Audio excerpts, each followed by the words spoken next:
Salut à tous, j'espère que vous allez bien et on se retrouve aujourd'hui pour analyser un match complètement fou qui qualifie le PSG en demi-finale de la Ligue des Champions pour la seconde fois de son histoire et pour la première fois depuis le début de l'ère QSI. La victoire est sensationnelle, les sensations sont indescriptibles et gonflées par la physionomie du match plus tous les antécédents du club dans cette compétition.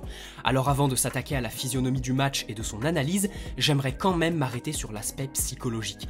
Peut-être que si le club n'avait pas vécu ce qu'il a vécu sur les 4 dernières années, je ne me serais pas arrêté ici. Mais force est de constater que le PSG a passé un cap au niveau mental, et ça, c'est tout aussi important que le cap passé par la qualification. Ces deux buts marqués en moins de 2 minutes, mais surtout à la toute fin d'un match que l'on perd, ne viennent pas de nulle part. Bien évidemment, ils témoignent d'une confiance en soi collective et d'une force mentale qui touche tout le groupe. L'entrée de Choupo peut illustrer ça. Même si on peut penser le contraire quand on regarde le match avant les buts, les joueurs n'avaient pas envie d'abdiquer, et ils ne l'ont pas fait, Neymar le premier. En parlant de Neymar, on peut enchaîner sur l'animation puisque le Brésilien en était la clé de voûte. En effet, le PSG s'est présenté dans un 4-3-3 sans ballon qui se transforme en 4-3-1-2 avec ballon. Au milieu, Marquinhos est aligné devant la défense et derrière Gueye et Ander Herrera, préférés à Leandro Paredes. Devant, Neymar se plaçait derrière le duo Sarabia-Icardi en phase de construction. On reviendra sur ces mouvements un peu plus tard. À la perte et sans ballon, on retrouvait une structure à 3 attaquants, avec pour particularité la présence d'Icardi sur une aile. Du côté de Gasperini, c'était du classique, un 3-4-3 lorsque Pasalic décrochait, un 3-4-1-2 lorsqu'il restait devant aux côtés de Zapata. On ne va pas refaire le match, mais l'analyser. Avec ballon, la stratégie du PSG était aussi simple que singulière. On cherchait très clairement à jouer sur Neymar de manière quasi systématique. Pour ce faire, le Brésilien s'est donc positionné dans l'axe. Un cran plus bas que Icardi et Sarabia, c'était sûrement pour les servir, mais au vu de ce qu'ils ont proposé, difficile de jouer avec eux. Donc un Neymar qui décroche et qui emmène son défenseur avec lui. Et même si dans les petits espaces, il a fait des différences incroyables, il fallait libérer une zone assez vaste avant qu'il reçoive le ballon. Et ici, on a clairement senti que ce n'était pas de l'improvisation ou un manque de sérénité. On sent que ça a été travaillé avec notamment les mouvements de Gueye et Herrera pour illustrer ça. Les deux restaient assez bas ou redescendaient au même rythme que Neymar. Le but étant d'ouvrir les lignes en attirant le double pivot de l'Atalanta plus haut. Ça a marché. De son côté, Neymar obligeait un des 3 défenseurs à sortir de l'alignement. Ses prises de balles et ses dribbles ont fait le reste de sa performance éblouissante, qui serait devenue aveuglante s'il concrétisait. Autre aspect intéressant mais complètement loupé, l'espace qu'il libérait pour Sarabia et Icardi en décrochant.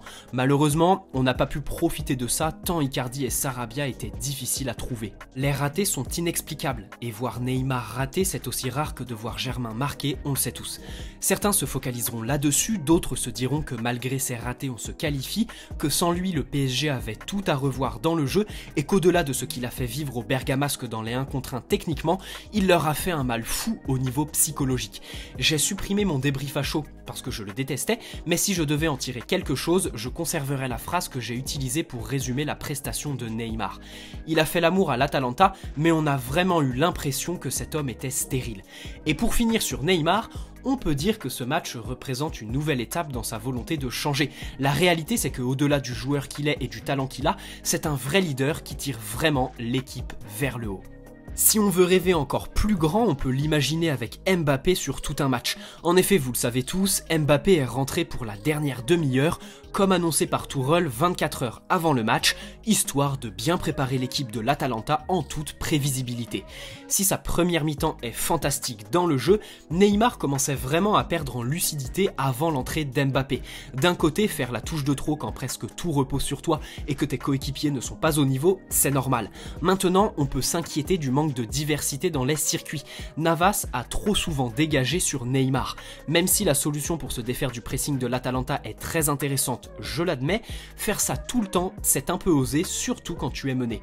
Ici, on peut s'attarder sur le milieu qui n'a pas fait beaucoup de différence ballon au pied, par des passes ou en proposant des solutions. Tourelle a voulu blinder l'axe mais jouer avec la largeur, on sait tous que contre un bloc comme celui de l'Atalanta, c'était une très bonne chose qui est arrivée trop tard puisque c'est l'entrée d'Mbappé qui a permis d'étirer. L'apport des latéraux n'a pas été à la hauteur et c'est dommage que cette forme de prudence se soit installée et les bride à ce point, que ce soit Kehrer qui devait apporter beaucoup plus ou Bernat qui était sûrement sur la retenue par rapport à son manque de rythme. Néanmoins, le latéral gauche espagnol a joué plus haut et est monté en puissance à partir du moment où Mbappé est entré. C'est à peu près tout ce que l'on peut dire du PSG avec ballon. S'attarder sur la prestation de Neymar et survoler tous les autres, c'est normal. En revanche, j'aimerais bien m'arrêter sur le cas Icardi qui fait débat et qui va sûrement ouvrir un débat sur la demi-finale. Choupo a marqué. Certains diront que c'est la culture de l'instant, j'en fais partie, mais est-ce que le statut d'Icardi peut être remis en cause dans l'immédiat? En gros, est-ce que Choupo-Moting doit être titulaire à la place d'Icardi mardi? Et cette question, beaucoup de gens se la poseront, c'est certain. Ce sera sûrement un des dilemmes d'avant-match. Tourelle n'a pas aidé Icardi en le plaçant sur un côté la plupart du temps. Mais la réalité, c'est que au-delà du fait que le PSG utilise mal Icardi, il y a un manque d'investissement et de détermination qui se fait ressentir. Sur plusieurs actions, on peut avoir des regrets parce qu'il ne va pas au bout de ses efforts. Je reste sur ma position, mais admets ce manque d'investissement qu'il peut corriger à tout moment aussi. L'entrée de Choupo est fracassante. Il marque, c'est un symbole immense et aussi grand que le plaisir qu'on a éprouvé à ce moment-là. Mais j'aimerais m'arrêter sur un autre point, la détermination qu'il représente. Et ça, c'est au-delà de Choupo. Pour faire plus général, les joueurs qui sont rentrés ont clairement apporté quelque chose de positif au-delà de leur fraîcheur.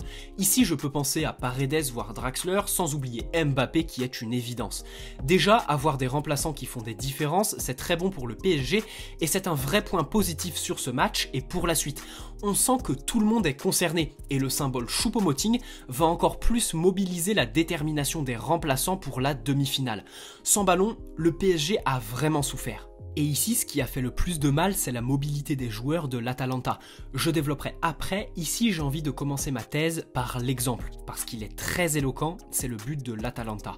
Toloi décide de monter d'un cran, reçoit le ballon, joue simplement en 2 touches de balle pour faire progresser le ballon et orienter, avant de continuer sa course qu'il finit dans la surface. Bernat est complètement aspiré par Toloi qu'il décide de suivre. Au final, le surnombre a profité à Pasalic qui est seul pour tirer.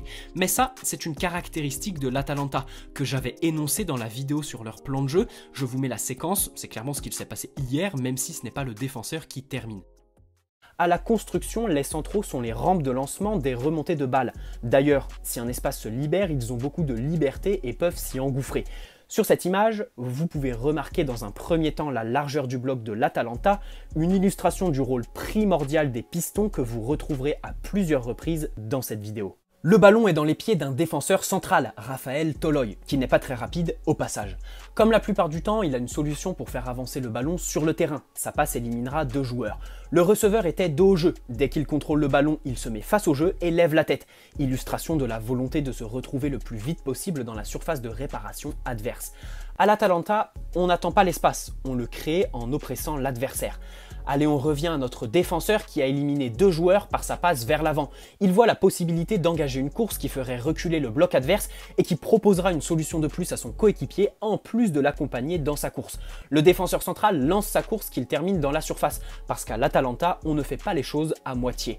Le bloc adverse a reculé, traduction du danger que les centraux peuvent apporter. Au final, c'est même lui qui termine l'action, forçant le gardien adverse à s'illustrer. On ne va pas s'éterniser là-dessus, très clairement on s'est fait avoir sur un fait qui était prévisible et habituel dans le système de l'Atalanta. Évidemment, quand on parle de mobilité, on doit s'arrêter sur la performance de Gomez qui a fait le lien entre la défense et l'attaque, mais a aussi travaillé sur la largeur du terrain. En parlant de largeur, j'ai pris en illustration la première occasion de l'Atalanta. Le dégagement de Navas n'arrive pas à destination, qui était Neymar encore une fois. On reviendra là-dessus plus tard. Kehrer est à la retombée, mais Gomez gêne Marquinhos et le précipite dans son geste. L'Atalanta est en supériorité numérique si Silva ne coulisse pas, mais Kimpembe doit faire attention à Pasalic qui est dans son dos, mais surtout loin de l'action. Sur une passe, l'Atalanta élimine 3 des 4 parisiens. Seul Silva est face au jeu, tout comme Gomez qui profite de l'espace entre les 2 centraux. Là-dessus, l'Atalanta a réussi, créer des brèches par la mobilité. Et c'est ici qu'on peut éventuellement critiquer le PSG, parce qu'on sentait clairement qu'il n'était pas prêt à ça. Pourtant, c'est une des caractéristiques de l'Atalanta que le groupe n'a pas bien appréhendé. Autre caractéristique qui était permanente mercredi, le marquage individuel. Avant de détailler le pressing mis en place par Gasperini, je voudrais m'arrêter sur un principe assez singulier et qui se fait rare au plus haut niveau aujourd'hui, le marquage individuel. En effet, quitte à déformer le dispositif tactique, chaque joueur de l'Atalanta colle son vis-à-vis pour éviter qu'il se retrouve face au jeu notamment. Et ici, on peut déjà imaginer quelques dribbles de Verratti qui nous donneront des sueurs froides. Mais au-delà de Verratti, on peut aussi dire que le talent individuel des joueurs du PSG devrait faire très mal à ce marquage individuel. On se retrouvera souvent en situation de 1 contre 1. Ici, je ne vous fais pas de dessin, le duo Mbappé-Neymar devrait s'éclater tout en restant altruiste. À moins que l'Atalanta change ses ambitions tactiques contre nous, ce qui voudrait dire qu'ils nous craignent, on ne devrait pas assister à des prises à 3 pour récupérer la balle. Ils tireraient un trait sur leur marquage individuel et prendront le risque d'offrir encore plus d'espace à l'adversaire en se laissant aspirer à plusieurs. Donc un marquage individuel qui sera embêtant, mais Paris devrait avoir les armes pour s'en défaire. Ici, force est de constater que ça n'a pas loupé. Ce marquage individuel, on l'a retrouvé mercredi et les exemples les plus flagrants, ce sont les dégagements de Navas. On peut aussi penser au petit pont de Neymar quand je disais que lui, Verratti ou Mbappé allaient s'amuser et faire mal s'ils gardaient leur marquage individuel. D'ailleurs, sans ce marquage individuel, jamais la technique du je balance sur Neymar n'aurait fonctionné. En revanche, ici on peut dire que le PSG avait préparé quelque chose contre ce marquage individuel. Cherchez Neymar parce que je vous ai développé en début de vidéo. Avant de conclure, j'aimerais m'arrêter sur la prestation de Kimpembe, qui est vraiment capable de prestations très solides au plus haut niveau. Même si oui, sur le but de l'Atalanta, il y a un contre défavorable, sa prestation mercredi est plus que solide. Il a participé à la mauvaise performance de Zapata, c'est certain, et en plus de cela, on l'a vu à plusieurs reprises jouer de ses qualités à la relance pour casser les lignes sans prendre de risques dans son placement. Pour vous donner mon avis personnel, bien sûr que je suis heureux. Cette qualification est complètement folle, elle était quasi inespérée à la 85e minute de jeu et m'a donné des sensations juste indescriptibles. C'est d'ailleurs pour ça que j'ai supprimé mon débrief après l'avoir posté. J'étais complètement perdu et il m'a fallu au moins 2 heures pour prendre du recul et regarder le match avec un œil plus observateur que passionné. Au niveau tactique et dans le jeu, c'est clairement pas satisfaisant. D'abord parce que tout miser sur Neymar d'une manière aussi grossière, c'est pas digne du PSG pour moi, et être dépendant de ses individualités à ce point, ça limite l'enthousiasme pour la suite de la compétition. Mais j'ai quand même envie de nuancer tout ça parce que sans les ratés de Neymar, ce match est rapidement plié en notre faveur. De plus, même s'il marque, les Bergamasques n'ont pas été ultra dangereux non plus. En même temps, la réalité c'est que l'Atalanta n'a pas fait un énorme match. D'ailleurs, eux-mêmes l'ont dit, ils s'y voyaient déjà. Autre motif d'insatisfaction, le fait de voir un PSG surpris par quelques aspects tactiques de l'Atalanta. Ici, je fais référence à la montée de Toloi sur le but, mais il y a d'autres choses qui étaient prévisibles et qui n'ont pas été traitées comme il se doit par les Parisiens. J'ai vraiment l'impression que l'équipe n'a pas vraiment analysé l'adversaire et s'est limitée au pressing qu'ils ont contré par ce fameux circuit Navas-Neymar. Encore une fois, l'absence de Verratti nous a rappelé la dépendance du milieu envers le petit hibou dans les remontées de balles et dans la créativité sous pression. Et enfin, l'entrée de Mbappé change beaucoup de choses. Quoi qu'il en soit, et au-delà de la tactique, le groupe est soudé et plus uni que jamais pour un parcours encore plus grand, et pourquoi pas à la hauteur de nos rêves. Merci Paris, merci Choupeau, merci Marquinhos, merci Neymar, merci à toute l'équipe, tout le groupe, pour ces sensations extraordinaires qui font du foot le meilleur sport du monde. Mais pas le temps de savourer. Mardi, le PSG jouera la 2e demi-finale de Ligue des Champions de son histoire.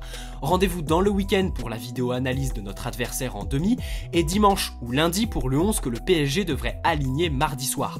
Avant de vous quitter, je vous invite à me suivre sur mon Instagram que vous trouverez en description. Je vous fais gagner le maillot Third 2019-2020 floqué Neymar. Bonne soirée à tous. Allez Paris, ciao.